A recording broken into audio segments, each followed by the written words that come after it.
Ngebolang mulung jengkol di kebun. Mana nih yang suka pengen ikutan aku mulung jengkol? Ayo ambil wadah masing-masing, kita berangkat sekarang. Kita berangkat mulung jengkol, mumpung 2 harian ini nggak hujan dan jalannya agak kering. Jadi kita ke kebunnya naik motor. Kebun yang mau kita ubrak-abrik hari ini kebun teteh aku yang ada pohon durennya, tapi beda lagi sama tempat yang aku biasa nyair. Gak perlu waktu lama kita udah sampai selain kita naik motor, karena kebun ini juga cukup deket sama kampung teteh aku.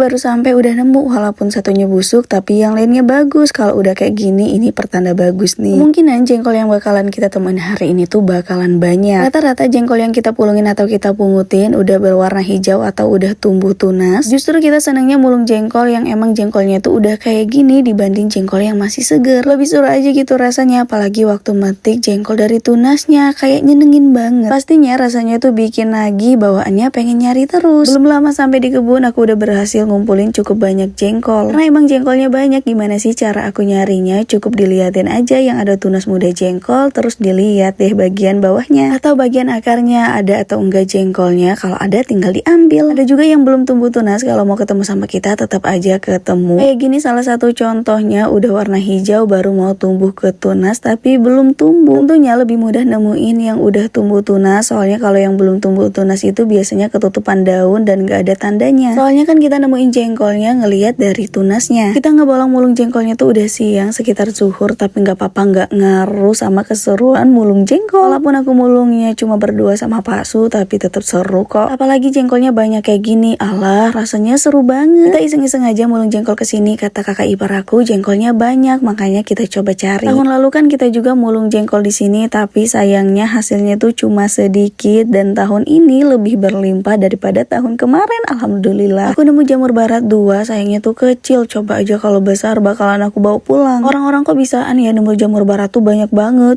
Aku pengen. Tahun ini aku belum pernah nemu jamur barat yang banyak. Ya udahlah, sekarang fokus mulung jengkol aja, karena kan mulung jengkol juga nggak kalah seru sama nemu jamur. Apalagi nemunya nggak berhenti-henti kayak gini. Kayak misalnya aku nemu di sini, terus aku udah ngeliat lagi di sana. Jadi abis ngambil di sini pindah lagi deh ke sana, terus-terusan aja kayak gitu. Nggak sempet lagi aku bersantai. Kalau udah ngeliat tunas muda, pastinya pengen cepet-cepet aku ambil. Tahu nggak sih, walaupun aku kelihatan mulung jengkolnya tuh sendirian, tapi aku tetap heboh, soalnya kan aku seneng banget mulung jengkol. Cobain aja kalau misalnya nggak percaya mulung jengkol tuh seru. Aku seneng banget mulung jengkol. Apakah aku seseneng itu makan jengkol hijau gini? Sebenarnya nggak begitu seneng banget, tapi ya seneng. Kalau dibandingin sama seneng nyarinya, jujur aku lebih seneng nyarinya. Salah satu berkah hujan, tumbuhan di kebun tumbuh dengan subur dan seger kayak jengkol ini. Warnanya bisa hijau dan tumbuh tunas itu karena kesiram hujan. Kalau misalnya kemarau nggak ada hujan, itu tuh nggak bakalan tumbuh, yang ada cuma peot atau layu aja. Selain yang bertunas dan hijau, aku juga banyak nemuin yang jatuhan dimakan tupai dari pohon. Buahnya nggak barengan gitu loh, ada yang udah bertunas, ada juga yang masih agak muda di atas pohon. Kesana sini aku nyari-nyari, mataku coba fokus biar nggak ada satu jengkol pun yang terlewatkan. Sayang kalau misalnya terlewatkan, nantinya busuk aja nggak kemakan. Aku lihat-lihat masih banyak yang bertanya-tanya gimana bentukan pohon jengkol. Ini dia bentukan pohon jengkol ya, tinggi dan besar. Jengkol berbuah di atas pohon ada kulitnya kayak pete, jadi bukan kayak kacang tanah. Yang aku ambilin di bawah atau di tanah itu mah yang jatuhan terus tumbuh tunas, bukan emang berbuah di tanah. Yang masih bertanya kok aku mulung jengkolnya di bawah pohon kopi, karena kan di sini mayoritas perkebunan kopi dan jengkolnya itu biasa ditanam di kebunan kopi. Dan pohon jengkol lebih tinggi daripada pohon kopi, makanya kelihatannya aku mulungnya di bawah pohon kopi. Masih ada sisa-sisa durian di atas pohon tapi nggak mau jatuh. Coba ya kita lagi di sini tuh jatuh lagi tuh. Kan lumayan bisa mulung jengkol dan mulung durian. Dong tuh aku nemu jengkol yang jumbo kayak gini, gede banget. Mungkin karena emang jenis jengkolnya juga yang gede. Kali nemu dapat segini banyak, jangan tanya senengnya gimana. Jadi makin pengen gak sih ikutan aku mulung jengkol, lihat hasilnya berlimpah kayak gini. Walaupun jengkol yang udah jadi kecambah gini kelihatan sepele, tapi ini tuh harta karun di kebun loh. Kalau kita di sini sih udah nggak aneh dan sering banget nyari harta karun ini di kebun. Alhamdulillah mulung jengkolnya udah beres segini, kayaknya udah cukup. Soalnya aku juga udah capek. Saking keasikan mulung jengkol, aku sampai lupa minum. Padahal dari rumah kita udah bawa minum. Aku penasaran sekalian mau nunjukin ke kalian seberapa banyak hasil aku mulung jengkol hari ini. Banyak kan dapat segini walaupun kita cuma sebentar. Video mulung jengkolnya aku akhirin di sini karena kita juga udah selesai. Sampai jumpa di video selanjutnya.